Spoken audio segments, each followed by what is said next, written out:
rapidamente, eu sou um idoso, né? Porque eu fiz 60 anos em maio, então eu sou um idoso. Essa história de se sentir um idoso ou não se sentir um idoso, ela tem uma ligação grande com o sentimento, mas também com uma legislação que ela, aos poucos, vai ficando ultrapassada. Como vocês já comentaram, quer dizer, pessoas que vivem mais, obviamente, ou elas vão ficar mais tempo na condição de idosas, ou a gente vai ter que rever isso. Não acho justo, ainda que eu tenha direito, de parar numa vaga de idoso.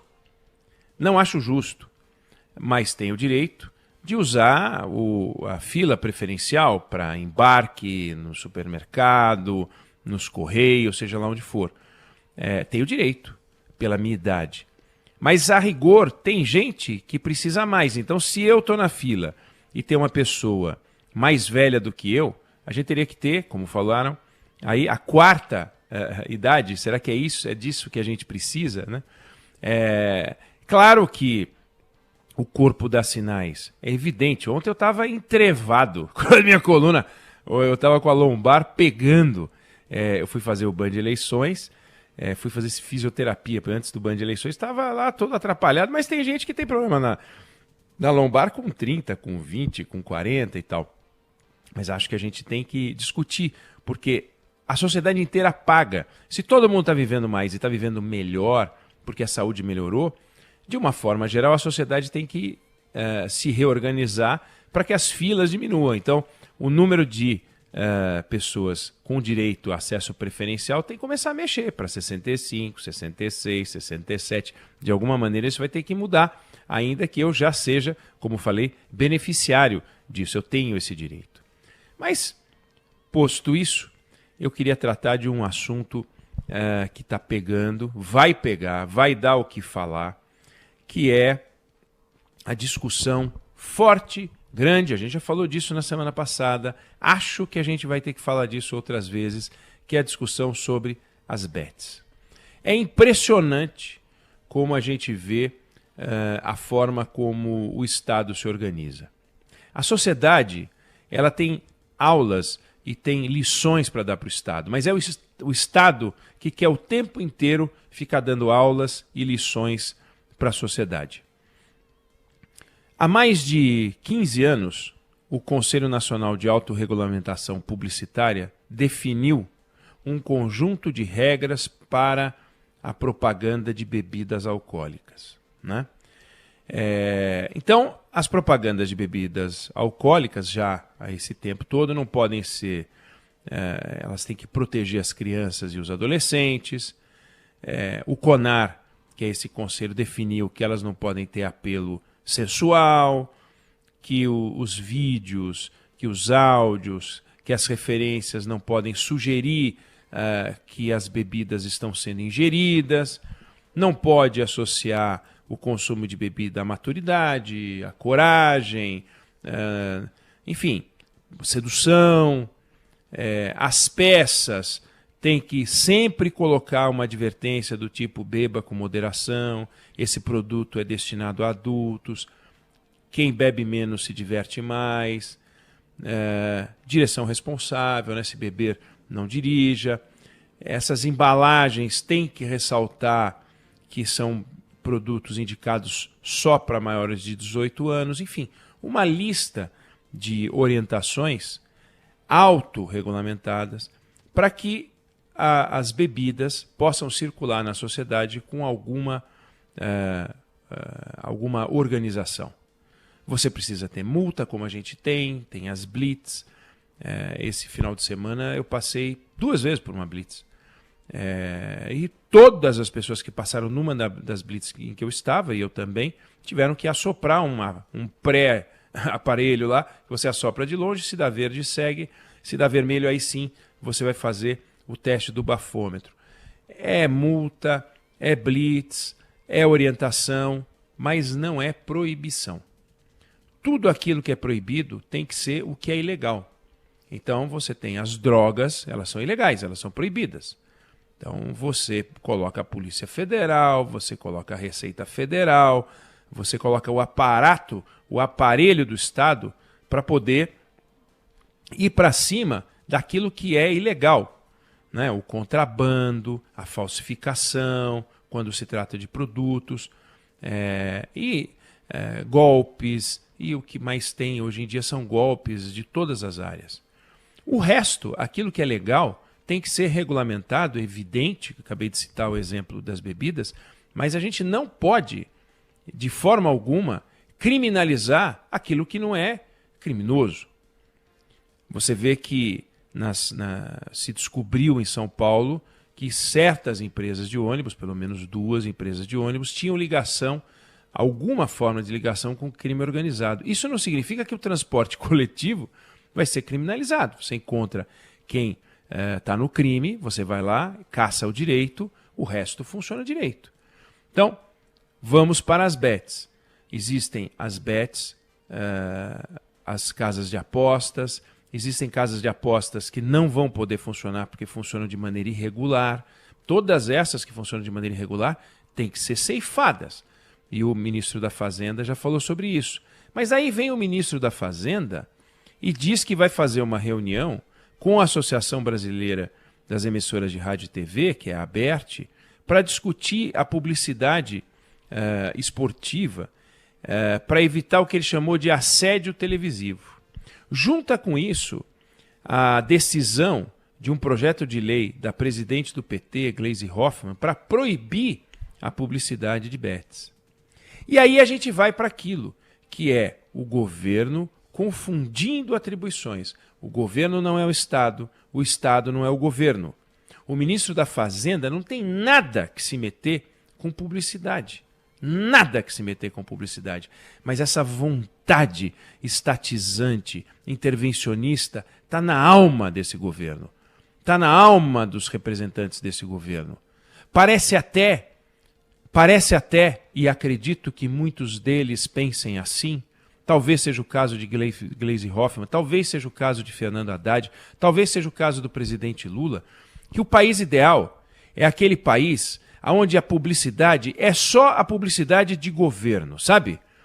Banco do Brasil, Caixa Econômica Federal, Petrobras, campanhas do governo, e aí o governo tem o controle da mídia. A impressão que dá é que o governo quer ter o controle da mídia. Porque automóvel oferece risco à vida. E automóvel pode ter propaganda. Mas as bets, o que é uma novidade, aí então nós somos contra. Porque pode criar algum tipo de dependência.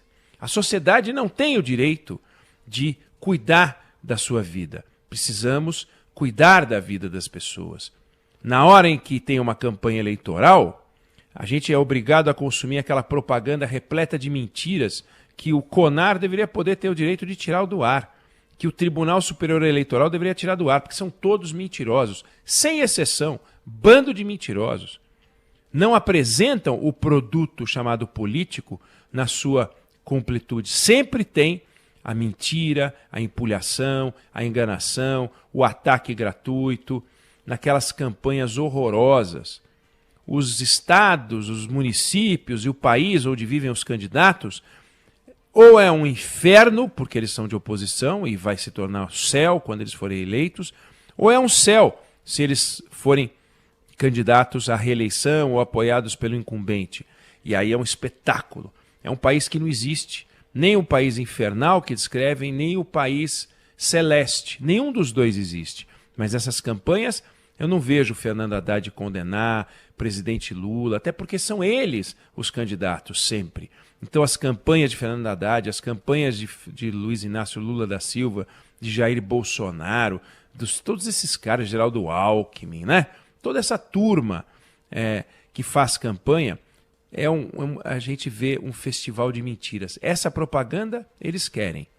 A propaganda do governo eles querem, também repleta de inverdades. E as propagandas oficiais ligadas aos bancos oficiais, eles querem. Ou seja, querem poder controlar. Quando vem uma fonte de financiamento independente, que eles não controlam, como é o sistema bancário, como é a indústria farmacêutica, como é a indústria automobilística, como é a indústria alimentícia, como é a indústria de energia, e todos os outros setores com os quais a imprensa e a mídia independente, os meios de comunicação profissional se relacionam sem que o Estado possa interferir, dar palpite, orientar, eles não gostam muito, porque isso gera independência. Quanto mais propaganda não governamental você consegue ter num veículo, melhor.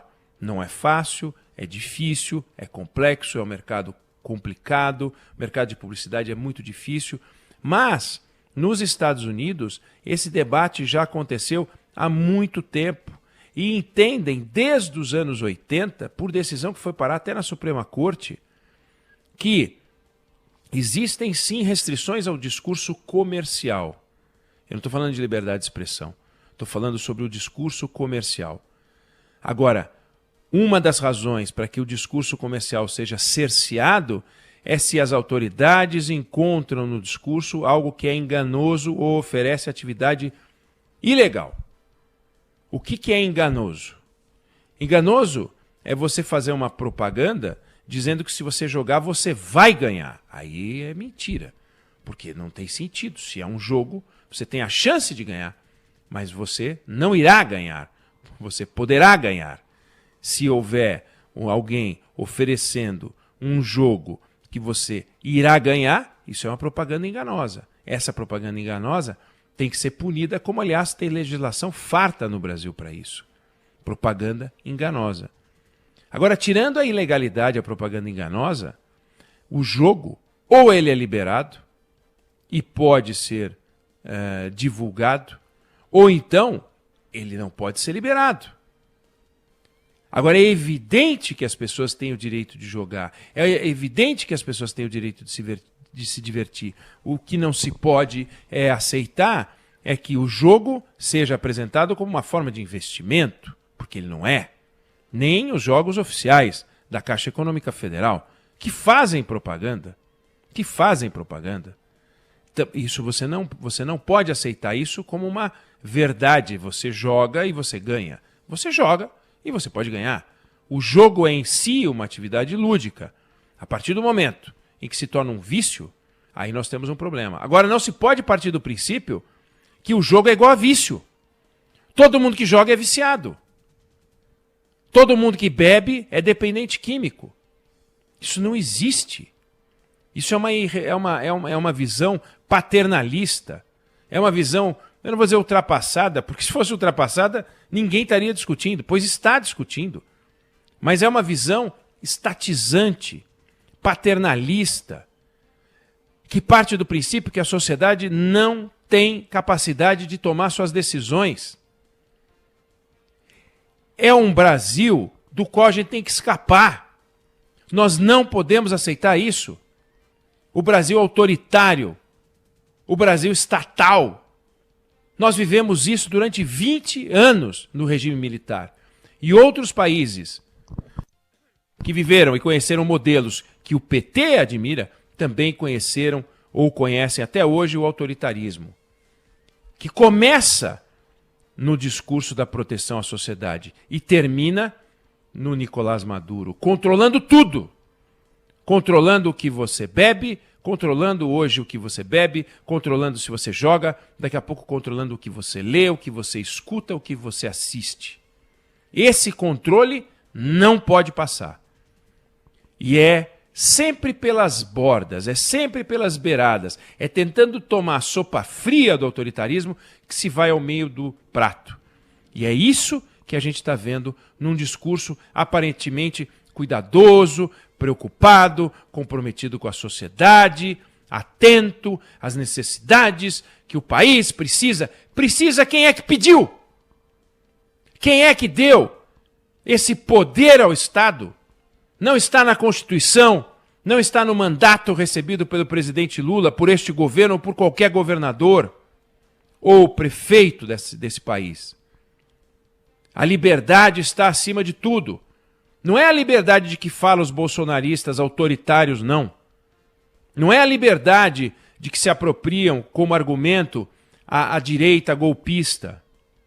Mas também não é essa proteção dos esquerdistas radicais que estão tomando conta do discurso, agora de proteção contra esses malvados empresários do setor. Agora é jogo. Agora é jogo. Mas eles vão escolhendo, é o capital privado. Esse governo tem um problema com a iniciativa privada. Esse governo tem um problema com a liberdade.